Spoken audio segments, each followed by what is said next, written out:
amigos inscritos do nosso canal, paz seja convosco. Estamos aqui para mais um vídeo e desta vez vamos falar sobre textos comparados. Evangelho de Jesus conforme escreveu Mateus, capítulo de número 4, do verso 1 ao 11. Vou ler aqui rapidinho, vou jogar aí na tela para vocês verem, tá bom, gente?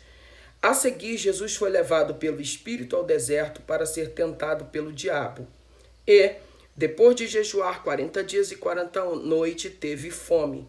Então o tentador, aproximando-se, lhe disse: Se és filho de Deus, manda que estas pedras se transformem em pães.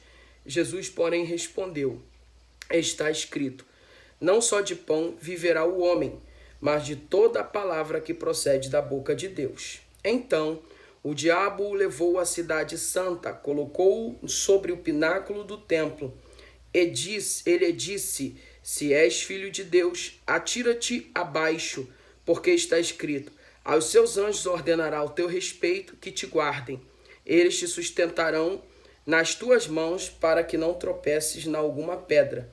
Jesus lhe respondeu-lhe Jesus: Também está escrito: Não tentarás o Senhor teu Deus. Levou-o ainda o diabo para um monte muito alto, mostrou-lhe todos os reinos do mundo e a glória deles. Ele disse: Tudo isto te darei se prostrado me adorares. Então Jesus lhe ordenou: Retira-te, Satanás, porque está escrito: Ao Senhor teu Deus adorarás e só a ele darás culto. Com isto, o diabo deixou o diabo, e eis que vieram os anjos e o serviram. Gente, o Evangelho de Mateus, ele é chamado na teologia de o Evangelho do Reino. Por quê? Porque ele é o evangelho que mais vai tratar da questão do reino. Isso é tão visível que quase todas as parábolas contadas por Jesus em Mateus começam com a expressão: o reino de Deus é semelhante a 10 virgens, o reino de Deus é semelhante ao homem que saiu de madrugada para assalariar trabalhadores. Na parábola do trigo e do joio, ele começa dizendo: o reino de Deus é semelhante a... E aí ele vai trabalhar essa teologia do reino. Outra coisa muito importante que a teologia mateana faz é a comparação de Jesus com Moisés. Jesus é apresentado como o novo e maior Moisés na teologia mateana e só na teologia mateana. Na teologia marcana não, na teologia lucana não e na teologia joanina também não. Essa é a finalidade de Mateus. Por quê? Porque o Evangelho de Mateus ele foi escrito para os judeus, uma comunidade judaica que não se sabe ao certo que comunidade era essa. Então, Eliade, como se pode ter certeza que ele escreveu para os judeus, uma vez que não se sabe exatamente que comunidade era essa? Por causa do estilo escriturístico que ele vai trabalhar. Observe uma coisa muito importante. Enquanto Marcos se preocupa muito com as ações, com os feitos de Jesus, Mateus vai valorizar muito os ditos. Porque na cultura judaica, um grande rabino, um grande mestre, ele é marcado pelos seus ditos, tá? Tanto é que o capítulo 5, 6 e 7 do Evangelho de Mateus, ele é considerado pelos estudiosos como um novo decálogo, ou seja, uma reinterpretação da lei. Eu vou mostrar para vocês aqui algumas similaridades, não mostrar, mas falar sobre Jesus e Moisés. Por exemplo, Faraó tentou matar todos os bebês do sexo masculino, né? Lá no Egito. Herodes também tentou matar. Isso é tendência da teologia mateana para comparar a vida de Jesus com a de Moisés. Moisés teve que fugir para o Egito para não ser morto por Faraó, tá? Quando ficou mais velho, matou o escravo lá. Jesus teve que abandonar a Judéia para não ser assassinado por Herodes. Deus ordenou Moisés voltar ao Egito depois que os que desejavam a sua morte, a saber, Faraó, já havia morrido. O anjo avisou a José que voltasse ao Egito depois que Herodes o Grande, aquele que tentava matar o menino, também os que procuravam a morte do menino já haviam morrido. Moisés levou de volta a mulher e os filhos à sua terra natal. José levou Jesus e Maria de volta à sua terra natal. Quando você vai ver alguns ditos de Jesus, como, por exemplo, Jesus vai falar lá no capítulo 5, versículos 6 e 7. Ouviste o que foi dito pelos antigos, não matarás, eu, porém, vos digo. Ou seja, quando ele diz eu, porém, vos digo, ele está acrescentando. Ele está, dando uma reinterpretação da lei. Isso é uma característica da teologia mateana. Mateus está sendo precisamente tendencioso porque ele está escrevendo para uma comunidade judaica. E ele está querendo mostrar, tá, para essa comunidade que Jesus é o Messias que havia de vir. Você vai ver várias vezes quando acontecer uma coisa na Bíblia, ele vai citar um profeta para que se cumprisse aquilo que foi dito pelo profeta Isaías, para que se cumprisse aquilo que foi dito pelo profeta Jeremias. Ele cita um fato da vida de Jesus para que se cumprisse aquilo que foi dito pelos profetas. Ele está sempre linkando, fazendo uma exegese da vida de Jesus com os profetas do Antigo Testamento para legitimar a autoridade de Jesus. Isso é uma característica da teologia mateana. Ela faz isso, tá bom, gente? Ela está colocando Jesus como um grande mestre e alguns chegam a dizer como um maior Moisés, tá? É característico da teologia mateana e somente da teologia mateana. Então, gente, essas são algumas similaridades. Outras que eu quero acentuar para vocês aqui, muito importante, dentro do texto, tá? Dentro do texto, por exemplo, o capítulo 4 do Evangelho de Mateus, que é o capítulo da tentação que nós vemos aí, o clímax desse capítulo é a obediência, tá? A mensagem central, o escopo da mensagem central deste capítulo é a obediência, tá? De Jesus. Jesus foi obediente. Por exemplo, ele faz algumas comparações entre Moisés e Jesus nesse capítulo. Observa uma coisa muito importante. Israel foi levado para o deserto 40 anos, desobedeceu e falhou. Israel era um povo arredio que entristecia a Deus. Deus deu maná. Eles murmuravam dizendo, a gente está enjoado de maná, que a gente quer comer carne. Aí Deus disse, quer carne? Então eu vou dar carne o mês inteiro até vos sair pelo nariz. Está escrito isso na lei, tá, gente? Está escrito, não estou inventando não. Exatamente assim, eu vou dar carne para vocês até vos sair pelo nariz.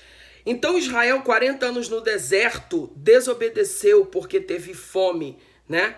Na verdade, nem teve fome, foi sustentado pelo maná, mas enjoou do maná, murmurou. Jesus, 40 dias, jejuando, teve fome, mas não murmurou. Isso porque o diabo veio tentar, transforma as pedras em pães aí.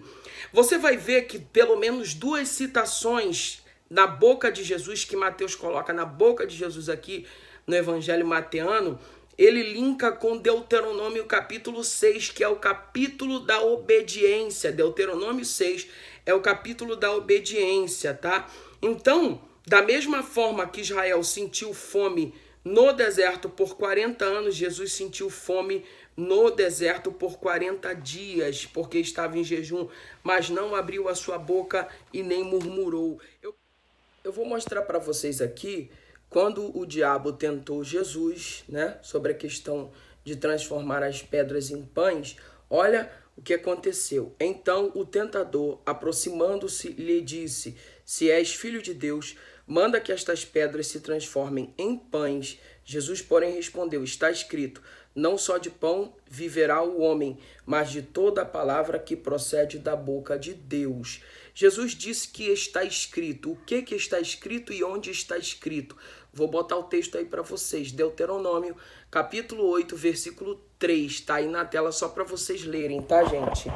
Deuteronômio, capítulo de número 8 e versículo de número 3. Olha o que está escrito. Olha o que está escrito. Mas antes, só para vocês terem ideia, exortação a ter em memória os benefícios do Senhor. O capítulo 8 vai tratar disso. Deuteronômio 8:3 está escrito assim: ele te humilhou e te deixou ter fome e te sustentou com maná que tu não conhecias, nem os teus pais o conheciam, para te dar a entender que não só de pão viverá o homem, mas de tudo que procede da boca do Senhor viverá o homem. Então Mateus está trabalhando, a teologia mateana está trabalhando a obediência. Israel falhou na questão da obediência. Quando Israel teve fome, mesmo recebendo maná, eles murmuraram, eles falharam, tá? Então vê aí que a teologia mateana está trabalhando sempre a mesma coisa. Por exemplo, Êxodo 34, 28 está escrito que Moisés jejuou 40 dias e 40 noites. Mateus capítulo de número 4, lá na tentação, também está escrito que Jesus jejuou 40 dias e 40 noites. Por exemplo, Deuteronômio 6,16, vou colocar aí na tela só para vocês verem. Mas antes de botar Deuteronômio 6,16, eu vou colocar quando Jesus foi tentado por Satanás a se lançar no templo. Olha a tendência da teologia mateana, tá? Mateus capítulo de número 4, versículo de número 5 em diante. Então o diabo o levou à cidade santa, colocou-o sobre o pináculo do templo e lhe disse: se és filho de Deus, atira-te para baixo, porque está escrito: aos seus anjos ordenará ao teu respeito que te guardem. Eles te sustentarão nas tuas mãos, para não tropeçares em alguma pedra. Jesus lhe disse: também está escrito: não tentarás o Senhor teu Deus. Gente, onde que está escrito não tentarás o Senhor teu Deus? Deuteronômio, vamos lá para Deuteronômio, vou jogar aí na tela para vocês verem. Deuteronômio, capítulo de número 6, tá, gente? Deuteronômio 6, tá? Só para vocês terem uma ideia. Deuteronômio, capítulo de número 6, versículo de número 16, tá escrito aí, né? Ó, não tentarás o Senhor teu Deus como tentastes em Massá. Observa, gente, a tendenciosidade do evangelista Mateus. Quando ele fala assim, não tentarás o Senhor teu Deus como tentastes em Massá, aqui em Deuteronômio 6, supostamente a ortodoxia diz que é Moisés quem está escrevendo, tá? A ortodoxia diz que é Moisés que está escrevendo. E ele está relembrando, não tentarás o Senhor teu Deus como tentaste em Massá. O que aconteceu em Massá? Em Massá foi aquele episódio quando o povo pressionava Moisés, oprimia Moisés querendo água, e Moisés feriu a rocha, tá? E Moisés, ao invés de tirar água da rocha, ele feriu a rocha e falhou na missão. E por causa disso ele não entrou na terra prometida. Mateus coloca na boca de Jesus as mesmas palavras, não tentarás o Senhor teu Deus, que Moisés usou. Só que no episódio de Moisés, Moisés falhou, mas Jesus venceu, entendeu? Olha a tendência da teologia mateana colocando Jesus sempre como um superior Moisés. Moisés falhou, Israel falhou, mas Jesus, ele venceu a tentação e venceu a pressão do deserto. Outra questão muito importante é a última questão, tá? É a última questão que tá lá em Mateus, Evangelho de Mateus, vou botar na tela para vocês aí. Evangelho de Mateus, capítulo 4, ainda na tentação, que é a última tentação, tá? Evangelho de Mateus, capítulo 4, versículo 8 em diante, está escrito assim: levou ainda o diabo a um monte muito alto, mostrou-lhe todos os reinos do mundo e a glória deles. Ele disse: tudo isto te darei, se prostrado me adorares. Então Jesus lhe ordenou: retira-te, Satanás, porque está escrito: ao Senhor teu Deus adorarás e só a ele darás culto. Gente, onde que está escrito isso na Bíblia? Onde que isso está escrito no Antigo Testamento? No mesmo Deuteronômio, capítulo de número 6, tá? E versículo 13. Só que não está muito idêntico. Vou jogar aí na tela para vocês verem como que está escrito. Deuteronômio 6,13. O Senhor teu Deus temerás, a ele servirás e ao seu nome jurarás. É essa a afirmação. Não está tão idêntico aqui na nossa tradução, mas na Septuaginta, que é a versão grega do Antigo Testamento, escrita pelos 70 homens a mando de Alexandre o Grande, e que a Septuaginta tinha muito prestígio nos tempos de Jesus, está escrito muito idêntico. Somente ao Senhor teu Deus adorarás, só ele servirás. Está muito idêntico ao texto do Evangelho de Mateus, capítulo de número 4 lá.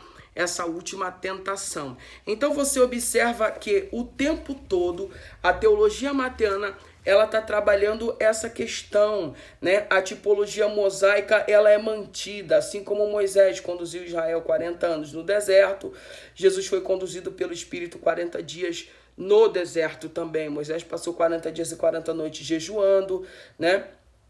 Jesus também passou 40 dias e 40 noites jejuando. Na tentação de Massá, quando o povo pressionava Moisés pedir água, Moisés falhou, mas Jesus, quando foi tentado transformar as pedras em pães, não falhou, ele venceu. Assim como Moisés e o povo de Israel fracassou e não teve êxito. Moisés porque desobedeceu ferindo a rocha, e o povo de Israel porque era um povo que sempre era arredio, que sempre murmurava, mesmo comendo o maná no deserto, para saciar sua fome, ainda assim reclamava pedindo carne.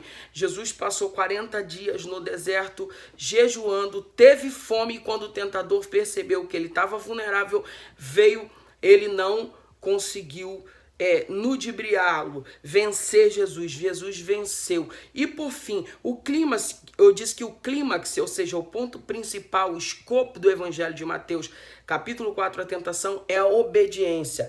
Satanás ofereceu, por fim, na última tentação, um caminho muito mais fácil, tá, da glória. O que ele faz? Ele leva Jesus a um monte alto e mostra todos os reinos e glórias do mundo. E diz assim, cara, isso tudo eu te darei, eu te entrego nas tuas mãos. Só basta você fazer uma coisa, se prostrar e me adorar. Lembrando, gente, que Jesus aqui, ele estava na sua forma carnal, encarnado, tá? Ele estava vazio no sentido de que esvaziou-se, né, da sua glória. Então ele estava vulnerável a qualquer tentação humana. E o diabo mostra os reinos do mundo e diz assim, eu vou te dar, só basta você se prostrar e me adorar. E nesse caso, ficaria muito mais fácil Jesus se dobrar ali, claro, aí você vai, que isso, dobrar diante de Satanás? Sim, mas eu estou falando no sentido humano. É muito mais fácil você se dobrar do que você passar por todo esse caminho de obediência, a cruz, o azorrar, o chicote romano, as cuspidas, murmurações. Imagina, ele estava oferecendo uma glória mais fácil e o diabo vai sempre nos oferecer um caminho alternativo.